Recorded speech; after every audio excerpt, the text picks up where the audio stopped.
네, 오늘 말씀은 욥기 32장 말씀입니다. 욥기 32장은 욥과 세 친구들의 대화가 결국 벽에 부딪혀서 끝이 나게 됐다라는 이야기로 시작이 됩니다. 세 번에 걸쳐서 서로 대화를 주고받았습니다. 세 명의 친구와 함께 욥이 말을 했으니까 친구가 한 번 얘기하면 욥이 얘기하고 또 그다음 또 다른 친구가 얘기하고 또 욥이 얘기하고 이런 식으로 교대하면서 계속해서 얘기를 했는데 그 모든 사람들의 말들이 우리에게 꼭 필요한 잠언들을 말해주고 있어요. 한마디도 틀린 말이 없고 우리가 깊이 새겨봐야 할 그런 삶의 교훈이 되는 그런 말들이었습니다. 그런데도 불구하고 이 세 친구와 욥의 대화가 반복될수록 서로 기분이 나빠집니다. 서로가 기분이 나빠져서 결국 세 번째 말을 하고는 입을 닫게 되는 거예요. 근데 참 우리가 옳은 말을 함에도 불구하고 사람들이 들을 때에는 자존심 상해하거나 또 자기를 비난한다고 생각하거나 기분 나빠할 수 있다. 이 묘한 그런 어떤 진리를 우리가 깨달을 필요가 있습니다. 이건 병고예요, 병고. 그러니까 우리가 듣는 태도가 잘못되었을 수도 있고 또 말하는 태도가 잘못됐을 수도 있습니다. 그러면서 우리는 옳은 말을 하고 또 상대방을 위해서 말한다고 하지만 사실은 실제로 그걸 듣는 사람이나 또 내가 받아들일 때에는 그러지를 못한다는 거예요. 그런 취약점을 가지고 있는 게 인간입니다. 참 희한하죠. 나를 위해서 말해주는데도 불구하고 내가 기분 나빠요. 자존심이 상하고 그리고 나를 비난한다고 느껴요. 나의 말도 똑같은 거죠. 나도 상대방을 위해서 말을 한다고 하지만 상대방도 똑같이 나에게 별로 달갑지 않은 태도로 내 말을 듣고 자존심 상해하고 기분 나빠하고 또 자기를 비난한다고 생각할 수가 있다라는 거예요. 그러니까 그런 여지가 항상 남아있다라는 걸 우리가 알아야 됩니다. 그리고 어떤 문제를 해결하기 위해서 우리가 정말로 잘 말하고 잘 알아듣지 않는 태도로 말을 반복하면 반복할수록 더 상황은 나빠지지 좋아지지는 않는 것 같아요. 그게 인간이 가지고 있는 한계인 것 같습니다. 자, 이렇게 해서 이제 다 입을 닫게 됐어요. 뭐 더 이상 말할 필요가 없겠구나 하고 다 입을 닫게 됐을 때 그것을 뒤에서 조용히 듣고 있던 엘리후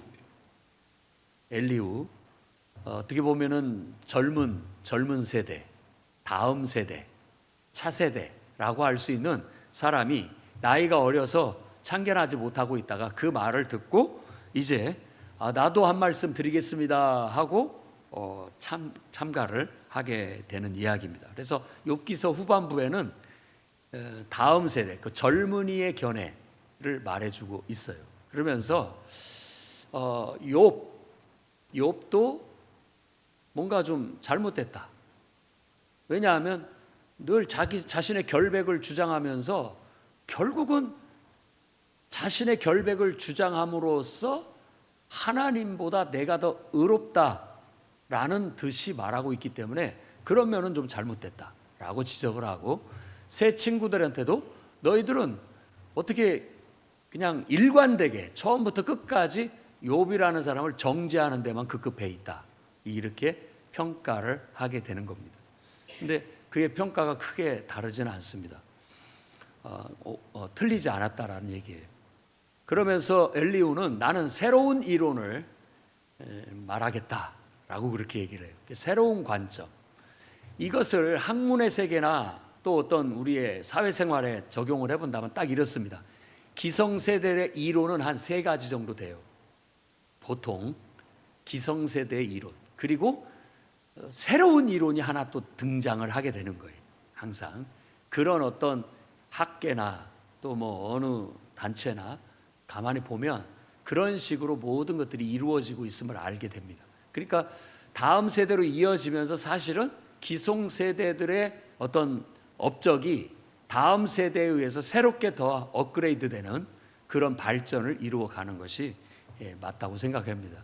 그래서 우리 기독교 신앙도 교회에도 젊은 세대들이 신앙을 기성세대들의 신앙을 잘 배워가지고 그보다 그걸 토대로 해서 그 위에 더 신선한, 더 하나님이 기뻐하시는 신앙의 새로운 점들을 자꾸 더해 나가게 된다면 기독교 역사가 계속 발전하게 될 것이고, 교회 단체도 발전하게 될 것이고, 또 여러분들 가정도 마찬가지겠죠. 부모들 세대들이 이뤄낸 것보다 자녀들은 그것을 바탕으로 해서 또 새로운 것들을 일궈내고 그 위에 더해가고 함으로써 발전해 나가는 것이 바람직하다라고 생각이 듭니다. 그런 의미에서 오늘 다음 세대인 엘리후를 응원합니다. 또 우리의 자녀들 세대들을 응원합니다. 우리보다 더 잘 돼야 되겠죠. 우리보다 더 잘 살아야 되겠죠. 우리가 이뤄낸 것보다도, 우리가 성취한 것보다도 그것을 토대로 해서 더 큰 것을 이루고 더 많은 걸 이뤄내기를 우리가 늘 기대하고 또 뒤에서 응원하고 기도해주고 격려해 줘야 되겠습니다. 자, 엘리후는 오늘 우리가 읽은 말씀 속에서는 내 속에 전능자의 숨결이 있어서 전능자의 숨결이 나에게 깨달음을 줬다라고 얘기를 하는 거예요. 그래서 그 말씀을 저도 좋게 여겨서 그 말씀을 묵상하면서 오늘 전능자의 숨결이라는 그런 제목으로 여러분과 같이 은혜를 나누려고 합니다. 첫 번째는 인간의 교훈에는 항상 한계가 있다라는 사실을 늘 인정하고 인식하고 살아가시기 바랍니다. 엘리후가 지적한 바대로 이 욥의 세 친구들은 기성세대가 가지고 있는 교훈, 기성세대가 가지고 있는 가르침이라고 할 수 있어요.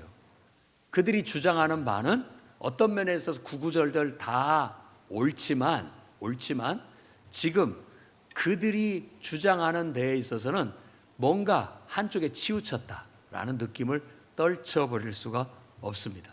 그러니까 다시 얘기한다면, 정리해서 얘기한다면 욥의 세 친구들, 그리고 또 욥과 욥의 세 친구들의 이야기 속에는 엘리후가 봤을 때, 뒤에서 제3자의 시선으로 객관적으로 봤을 때 세 친구들은 욥의 행위에 치중을 해요. 행위에. 그리고 또 욥은 자기 자신한테 치중을 합니다. 그럼 놓친 게 뭐냐라고 했을 때 엘리후가 봤을 때는 너무 말 속에 하나님 뜻이 결여됐다라는 걸 지적하게 되는 거예요. 가만히 보면 우리의 대화 속에도 마찬가지입니다. 내가 알고 있는 옳음, 내가 알고 이게 맞지요? 라고 하는 그런 것들을 주장을 하면서 사람들의 행동에 자꾸 집중을 해요. 그리고 그것이 옳으냐 잘못됐냐에 집중을 한다는 거예요. 그리고 그 사람한테 집중을 해요. 사람한테 자꾸. 그러다 보면은 우리도 모르는 사이에 하나님을 놓치거나 하나님의 뜻을 놓쳐요. 그래서 사람이 완벽할 수가 없구나라는 거죠. 또 우리가 다 그런 것에 있어서 균형 잡기가 쉽지 않습니다. 균형 잡기가 쉽지 않아요. 어떤 옳고 그름도 따져야 되고 사람도 생각을 해야 되고, 그렇지만 또 하나님도 바라보고 하나님의 뜻도 헤아리는 종합적인 그런 해안이 필요한 거예요. 욥기는 바로 그런 종합적인 지혜를 우리에게 가르쳐주고 우리의 식견을 넓혀주는 그런 아주 훌륭한 성경이라고 말할 수 있겠습니다. 그래서 첫 번째 요소는 우리 스스로가 항상 옳다 그르다라고 따지는 면에 있어서 한계가 있다는 걸 알아야 돼요. 그래서 옳고 그름을 따지는 일은 쉬운 일이 아닙니다. 우리는 쉽게 그건 잘못됐어, 그건 당연히 맞지라고 주장을 하는 데 있어서 그게 우리 생각에 옳은 거예요. 우리 생각에 틀릴 수 있다라는, 우리 생각에. 그러니까는 그게 절대적인 게 아니라는 사실을 인식할 필요가 있어요. 그래서 욥의 세 친구들이 많은 말들을 했고 그들의 말들은 다 나름대로 옳은 말이지만 그 옳은 말이 욥이라는 한 사람의 행동의 옳고 그름을 따지는데 급급해야 하는 거, 그것 자체는 뭔가 결여됐다라는 것을 말해주고 있는 거예요. 그래서 하나님이라는 존재를 바라보지 않고 인정하지 않고 하나님의 뜻을 도외시하는 가운데서 인간이 인간의 식견으로 옳고 그름을 따지는 데는 항상 한계가 있다. 이걸 깨달을 수 있기를 바랍니다. 야고보서 1장 26절에는 스스로 경건하다고 생각하면서 자기 혀를 재갈 물리지 않고 자기 마음을 속이면 사람의 경것은 헛것이라. 자, 말씀을 잘 묵상을 해보세요. 자기 혀에 재갈을 물리지 않는 것이 자기 마음을 속이는 것과 연관이 된다라는 거예요. 그래서 속인다라는 건 거짓되다는 거죠. 거짓되다는 거. 그러니까 우리가 하는 말에 어떤 문제점을 항상 안고 있다. 말에 온전한 사람은 없다. 그러니까 무슨 말이냐? 재갈을 먹이라는 말은 말을 함부로 하지 마라. 이런 말이에요. 재갈을 먹인다는 것은 말을 너무 쉽게 생각난 대로 나오는 대로 막 하지 마라. 이거예요. 그래서 어떤 사람은 그걸 조언하죠. 말을 차라리 느리게 해라. 천천히 해라. 그러면 생각할 시간도 있고 그러면 말을 조절할 수도 있고 다듬을 수도 있고 자제할 수도 있다. 그런데 막 어떤 기운이 이 속에서 막 충동하듯이 그것에 말을 하다 보면 대부분 나중에 후회할 수 있는 말들을 내뱉고 난 후다. 이렇게 엎어진 쌀알을 다 주워 담을 수가 있는데 한번 내뱉은 말은 주워 담을 수가 없답니다. 우리 성현들의 잠언이에요. 속담 속에 그런 말이 있어요. 엎어진 쌀알은 다 주워 담을 수가 있답니다. 그런데 내뱉은 말은 담을 수가 없어요. 그걸로 인해서 내가 여러 사람들에게 또 어떤 부정적인 이미지로 자리매김할 수 있는 요인이 될 수 있기 때문에 말 자체를 차라리 안 하든지 아니면 신중하게 해라. 그것이 훨씬 더 지혜롭다라고 얘기하는 거예요. 특히 옳고 그름을 따지는 데 있어서 사람을 정죄하는 데 있어서 주의해라. 우리가 얻을 수 있는 교훈입니다. 여러분, 쉽게 따지지 못합니다. 내가 봤을 때 100% 잘못한 것 같아도 내가 보는 식견, 내가 알고 있는 정보 안에서 나는 그렇게 보이는 거예요. 예를 들어 새로운 정보가 있고 새로운 변수를 내가 알게 된다면 내 생각이 달라질 수 있는 거죠. 그러니까 항상 단서를 붙인다면 지금의 입장에서 내가 아는 한에서는 그렇다고 말하는 것이 지혜로운 거죠. 내가 보기에는, 내가 지금 알고 있는 상황 속에서는 내 눈에는 이렇게 이렇게 보인다라고 말하는 게 지혜로운 거예요. 근데 그냥 내가 봤을 때 이건 잘못됐어 너라고 말하는 것 자체가 어떤 사람한테는 그것이 상처가 될 수 있고 또 잘못된 나의 말이 돼서 나중에 주워담기가 어려워요. 반드시 가서 미안하다고 해야 됩니다. 내가 너무 섣불리 말했다.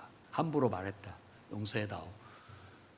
그러니까 그러지 않기 위해서는 항상 재갈을 먹이고 신중하게 말을 좀 느리게 해야 된다라는 것이 어떤 지혜자들의 말일 수 있어요. 그래서 그것 자체가 바로 내가 옳고 그름을 판단하는 데 있어서 나는 취약하고 부족하고 또 그렇게 함부로 말하는 걸 주의해야 된다라는 한계점을 인정해야 된다라는, 그래야 속이지 못하는 것. 자, 내가 속이려고 속인 게 아니잖아요. 내가 알고 있기로는 그렇단 말이에요. 근데 그게 나중에 거짓인 거예요. 그런 일들이 간혹 있어요. 그렇기 때문에 너무 성급하게 잘 알지도 못하면서 정보가 많지도 않은데 자세히 연구해 보지도 않고 찾아가 봐서 따져보지도 안 해놓고 그냥 지레직감으로 이렇게 말하는 것을 좀 주의할 필요가 있다라는 거예요. 저도 그렇고 우리 모두가 말하는 습관이 좀 그런 것 같아요. 쉽게 속단하고 그냥 보이는 대로 말하고 느끼는 대로 말하는 것이 그냥 익숙하죠. 그러다 보니까 좀 다툼도 많고 그것 때문에 오해도 많이 받고 미움도 받을 수 있을 수 있으니까 이제는 나의 한계를 알고 내가 말할 입장이 못 된다. 얼마나 좋은 말입니까? 스스로 옳다 그르다 평가를 내가 유보하는 거예요. 내가 뭐 조사를 해본 것도 아니고 내가 가서 직접 본 것도 아닌데 내가 말할 입장이 못 된다. 그렇게 말하는 것이 가장 현명해요. 여러분들한테도 누가 와서 살살 이렇게 유혹을 합니다. 유도신문 같은 걸 해요. 그래서 그 입에서 나를 동조해 줄 수 있는 말을 끌어내고 싶어 하는 거예요. 그럴 때 넘어가면 안 됩니다. 그럴 때 넘어가면 나 똑같은 사람이 되게 되는데요. 그럴 때 우리가 항상 비껴갈 수 있는 가장 현명한 답변은 제가 말씀드릴 수 있는 사항이 아닙니다. 그게 제일 좋아요. 내가 말할 입장이 아닙니다. 입장이 아니에요. 그렇게 말하는 것이 가장 정직한 거예요. 정직하다고요. 안 그러면 스스로를 속이는 것이 돼버리는 거예요. 나중에 거짓말을 하는 거예요. 나도 모르게, 본의 아니게. 그런 요소들이 있다는 거. 그 다음에 골로새서 2장 8절과 디모데전서 1장 4절부터의 이야기는 인간의 철학 그리고 헛된 속임수로 너희를 사로잡을까 주의해라. 이건 사람의 전통과 세상의 초등학문을 따름이지 그리스도를 따름이 아니다. 그러면 이게 철학 그리고 또 사람의 전통, 세상의 초등학문, 어떻게 보면 욥의 세 친구들이 이것의 대명사예요. 세상의 철학과 학문, 그리고 초등학문이라고 했는데 세상의 모든 학문을 초등학문이라고 그렇게 얘기를 했다. 근데 그것이 그리스도를 따름이 아니다라고 지금 말하고 있다라는 거예요. 그러니까 우리가 지금 엘리후의 논리가 이런 거예요. 엘리후의 논리가. 왜 너희들의 말 속에 옳고 그름을 따지고 사람을 정죄하는 건 있는데 정작 그게 하나님의 뜻이냐라는 어떤 면은 없다. 그냥 너희들 생각일 뿐이지 않느냐라는 요소, 그런 걸 이렇게 딱 집어내는 것이죠. 우리도 마찬가지예요. 그리스도인으로서 항상 말할 때 우리의 말의 끝에는 나는 이렇게 생각하지만 하나님도 그렇게 생각하실 줄은 나는 모르겠다. 하나님의 뜻이라는, 하나님의 말씀, 하나님의 뜻이라는 것을 자꾸 끌어내려야 돼. 내 생각에다가 더 씌우고 내 말에 더 씌워야 우리가 그리스도인이지, 하나님을 믿는 사람이지. 내 말 속에 하나님 뜻도 없고 하나님이라는 어떤 요소가 빠져버리게 된다면 세상의 철학과 초등학문 이거에 그치고 마는 것이죠. 또 디모데전서 1장 4절에도 신화, 끝없는 족보에 몰두하지 말게 하려 함이라. 이런 것들은 믿음 안에 있는 하나님의 경륜을 이름보다 도리어 변론을 내는 것이다. 그러니까 우리가 알고 있는 옳고 그름을 가지고 사람을 옳고 그르다 판단을 하고 정죄를 하게 된다면 계속된 변론만 계속되는 거예요. 그런 것은 의미가 없다. 우리가 생각할 것은 이게 하나님의 경륜 속에서 하나님의 뜻이냐 아니냐 이런 데에 더 초점을 맞출 필요가 있어요. 때로는 우리가 이해하지 못할 어떤 요인이라 할지라도, 받아들이기 어려운 것이라 할지라도 하나님의 뜻일 수 있어요. 하나님 뜻일 수 있다고. 그래서 우리는 하나님을 믿는 사람이니까, 또 하나님이 우리를 창조한 하나님의 형상을 닮은 인간이니까 우리의 말 속에, 우리의 삶의 해석 속에 항상 하나님을 두어야 온전해질 수 있다. 불완전한 것이 완전해질 수가 있는 거예요. 엘리후는 바로 그런 어떤 한 점을 지적해주고 있는 거라고 말할 수 있습니다. 그래서 우리가 하는 것은 헛된 말에 빠지는 것이 아니고 율법의 선생이나 되려고 하는 그런 식의 대화가 아니라 정말 사랑으로, 선한 양심과 청결한 마음과 거짓 없는 믿음, 이런 것으로 정말 우리가 나도 부족한 자로서 하나님을 섬기고 하나님을 따르는 사람이고 너도 하나님을 사랑하고 하나님을 따르는 사람이니 우리가 어찌됐든지 간에 하나님의 뜻대로 바로 서자라는 이 청결한 양심, 선한 마음, 이 믿음이 우리 그리스도인으로서 실천해야 할 가장 중요한 덕목이에요. 이걸 놓치게 된다면 우리는 인간의 교훈에 치중해서 옳고 그름을 따지는데 너무 많은 에너지를 쏟다가 선악과의 독에 빠져서 결국 사람을 죽이고 사람을 힘들게 하고 변론하고 싸우고 다투다가 인생 끝나버리고 말 거예요. 오히려 사랑으로, 청결한 마음과 선한 양심과 거짓 없는 믿음으로 어찌됐든지 간에 그 속에 하나님 뜻을 추구해 나가시기를 바랍니다. 두 번째로는 자신이 하나님보다 의롭다라는 자만을 좀 떨쳐버리시기 바랍니다.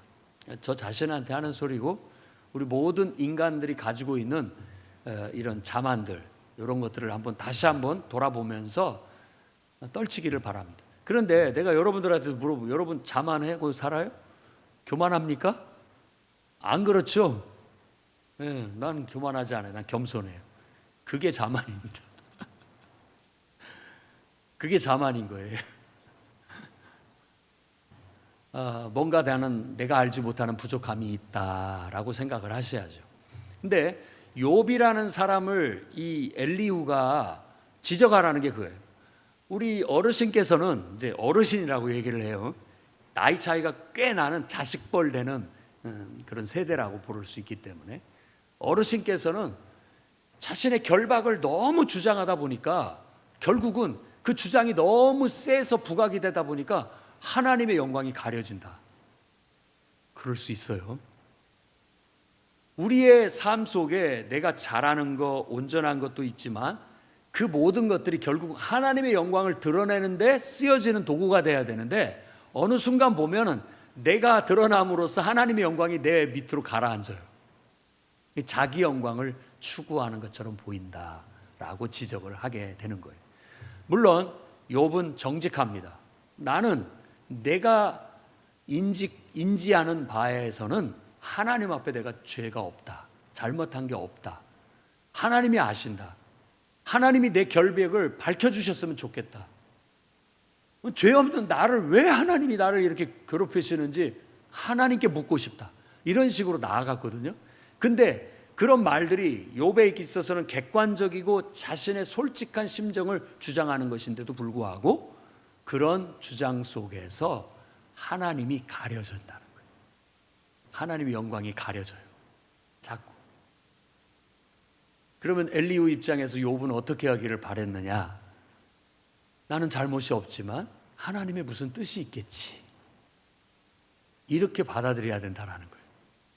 그게 균형 잡힌 식견이라고 말할 수 있는 것이죠. 근데 하나님의 뜻과 하나님의 마음과 하나님의 어떤 계획은 아랑곳하지 않고 자기의 입장만 막 대변을 하면 다 알고 있는 하나님이라 할지라도 살짝 기분이 안 좋을 수 있다라는 것이죠. 아마 여러분들도 그럴 거예요. 내가 자녀들이 있는데 전혀 잘못 안 했어. 근데 부모가 봤을 때는 뭔가 잘못한 것처럼 해서 막 꾸중을 하고 혼을 냈단 말이에요.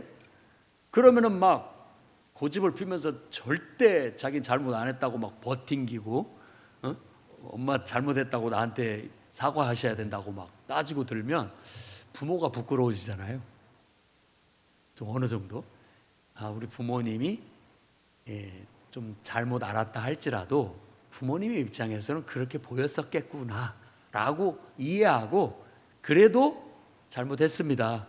앞으로 부모님 뜻 알겠고 받들어서 잘하도록 하겠습니다. 이렇게 나오는 게 부모님을 오히려 존중해주고 높이는 것이 될 수 있는 것인 것처럼 욥이 바로 그런 잘못을 범하고 있다라고 엘리후가 지적을 하는 거예요.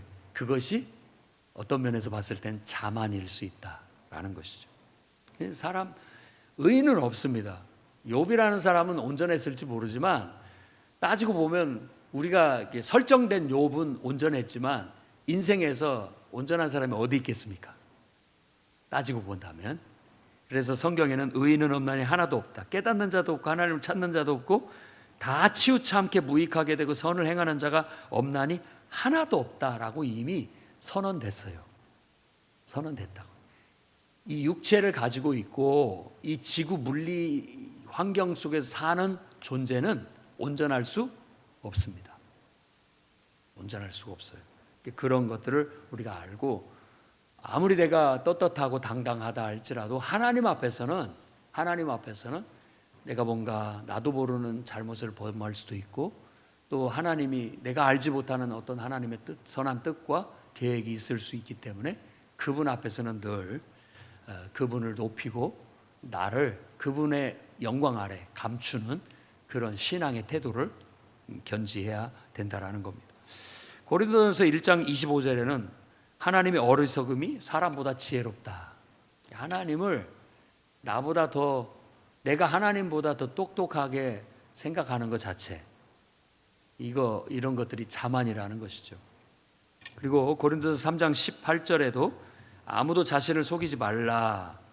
너희 중에 누구든지 이 세상에 지혜 있는 줄로 생각하든 어리석은 자가 되라. 그리하여 지혜로운 자가 된다.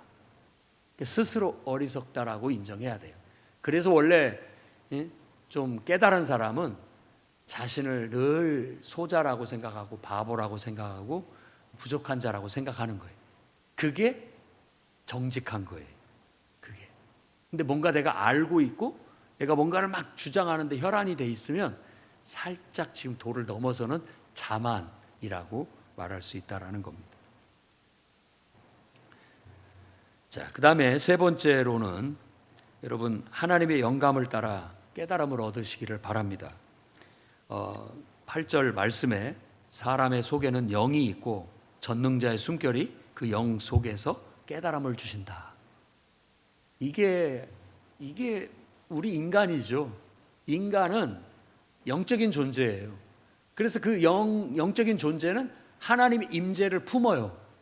하나님의 임재를 품고 그분의 숨결이 어떻게 보면 영적인 소통이죠. 영적인 소통을 통해서 하나님이 주신 영감을 받아서 생각하고 하나님이 주신 영감을 따라서 말하고 하나님이 주신 영감을 따라서 행동하는 거예요. 그 이상도 그 이하도 아니어야 됩니다. 그 이상도 그 이하로 가게 되면 다 죄로 가는 거예요. 죄로 가요. 그러니까 우리가 인간에게 주어진 구원의 길이라는 것은 바로 하나님의 영의 임재 속에서 그 영의 인도함을 따라서 말하고 생각하고 말하고 행동하고 살아가는 그런 한 사람의 모델이에요. 그걸 이루는 게 궁극적인 성경에서 구원받은 인간상이에요. 그러면 이게 아무것도 아닌 것 같지만 완전히 다릅니다. 그러면 내가 말하는 것, 행동하는 것이 말하고 행동하는 것이 다 하나님께로부터 나온 거예요. 그리고 내가 말하고 행동하는 것이 다 하나님에 의해서 해지는 거예요. 그리고 그 내가 말하고 행동하는 모든 것이 결과적으로 하나님께 영광이 돌아가는 거예요. 그러려고 인간을 창조했다라는 게 성경의 가르침이에요. 그럼 내가 그런 역할을 충실히 하게 되면 나는 하나님 앞에 잘 쓰임받는 인간이 되는 것이죠. 그게 바로 구원받은 인간상입니다. 그리고 이렇게 됐을 때 우리가 편한 게 뭐냐면 책임도 하나님이 지신다는 거예요. 옳고 그름이 나한테 있거나 다른 사람에게 있거나 행동에 있지를 않아요. 차원이 다르다고요. 지금 욥의 세 친구들은 옳고 그름을 욥의 행동에서 찾으려고 했고 욥도 자신의 결백함을 자기 자신한테서 찾으려고 했단 말이에요. 그런데 그것의 오류를 지적하는 엘리후는 그것을 왜 행동에서 찾고 사람한테 찾느냐? 하나님께 둬야지. 하나님께 둬야지. 내 행동이 하나님께로부터 나온 것이라면 우리가 볼 때 그게 옳지 않아 보여도 그건 하나님에 의해서 되어진 거기 때문에 우리가 옳다 그러다 말할 수 없다라는 거잖아요. 그리고 우리가 봤을 때 이건 부당하다고 생각되는 어떤 것들이라 할지라도 그것이 하나님이 나를 들어 사용하시는 것이라면 그건 우리가 이렇다 저렇다 말할 입장이 못 된다라는 거예요. 그래서 그 모든 것들이 다 하나님께로부터 주어진 것이고 하나님에 의해서 되어지는 것이고 결국 하나님께로 돌아가는 것이다 라는 것이 하나님에 대한 절대 신앙인 거예요. 그걸 우리가 배워야 됩니다. 그걸. 그렇게 되면 다른 사람에 대해서 우리가 우리식으로 우리를 중심으로 해서 옳다 그러다 판단할 수 없습니다. 하나님의 무슨 뜻이 있겠지.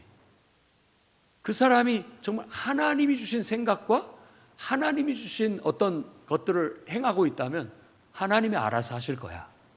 이런 태도를 갖게 됨으로써 우리가 자기중심적이거나 이기적인 판단을 하지 않고 하나님께 초점을 두고 모든 것들을 이해하고 받아들이고 헤아릴 수 있는 더 높은 식견을 갖게 된다라는 겁니다. 그래서 로마서 11장 36절에 그런 말씀이 나오는데, 만물이 주에게서 나오고 주로 말미암고 주에게로 돌아감이라. 그에게 영광이 세세에 있을지어다. 아멘. 이게 우리 신앙이에요.